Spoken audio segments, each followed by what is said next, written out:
তো good morning guys. তো আমি উঠে পড়েছি। আজকে এখন বাজে সকাল ওই 10:15টার কাছাকাছি। তো আজকে দিয়ে আমি ডেলি লাইফস্টাইল ব্লগ শুরু করছি। আর যারা যারা আমাকে চেনো না তাদেরকে বলে রাখি, আমার নাম সানি প্রধান।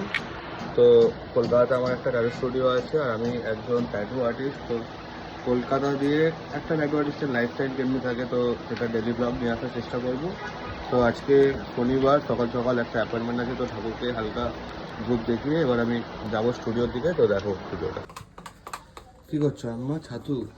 বললি যে হ্যাঁ, বললি যে ছাতু বলতে ঠিক আছে। তো এই ছাতুটা খেয়ে এখন যাব কাজে।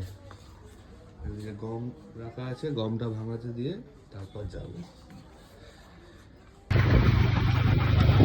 এখন স্টুডিও, চলো স্টুডিও গিয়ে দেখা হবে। তো এখানে প্রপার প্লেসমেন্ট করছে এখন। তো প্রপার প্লেসমেন্ট করার পর একটু মেজারমেন্ট করে দেখতে হবে ডিজাইনটা প্রপার বসলো কিনা। আর বসে গেলে তো ঠিক আছে, নয়তো আবার মুছে বসাতে হবে। এটা ভালো মতো মাথায় ঢুকে নাও ট্যাটু আর্টিস্ট যারা দেখছো আমার ভিডিও। আর এখানে তারপর ক্রেওয়াসের আমি একটা ফর্মুলা ইউজ করি, তো ওটা খুব সিক্রেটও না, সবাই জানো বেসিক যেটা 60-80-40-20 ওটাই। আর তারপর আমি কাজটা স্টার্ট করলাম। তো কাজটা স্টার্ট করার পর হচ্ছে কি, এখানে সেমি রিয়েলিজম ট্যাটু ছিল, ফুল হাইপার রিয়েলিজম ছিল না। তো আমার অত বেশি চাপ ছিল না। তো কাজটা করতে করতে অনেকটাই সময় লাগলো, মিনিমাম 7-8 ঘন্টার কাছাকাছি। তো ক্লায়েন্ট তো মানে খুব একটা ব্যথা হচ্ছিল না, তাও ক্লায়েন্টের একটু রিয়াকশানটা মানে বলেও নি একবারও যে ব্যথা হচ্ছে, খুব লাস্টের দিকে একটু বলছিল।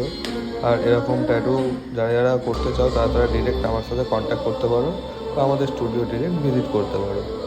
আর এখানে আমি একটু হাইলাইট করে দিচ্ছি লাস্টে। তো হাইলাইটটা করলে কিছুই না, দেখতে ভালো লাগবে। আর পার্মানেন্ট ট্যাটু তো ওটা দুটো লাইন ক্লোজ থাকলে মার্চ হবে না। এটা ওভারঅল লুক কেমন লাগছে ভালো করে দেখো, দেখে জানিও। আর কেমন লাগছে একটু কমেন্টে জানিয়ে যাও, তাহলে বুঝতে পারবো। তবে এখন কাজটা শেষ হলো স্টুডিওতে। আমি আর এখন পেপে কোথায় গেলি? এখন হালকা করে স্টুডিওটা গোছাচ্ছি। ক্লিন আপ করার পর বেরিয়ে যাব। আজকের মতো এখানেই ক্লোজ।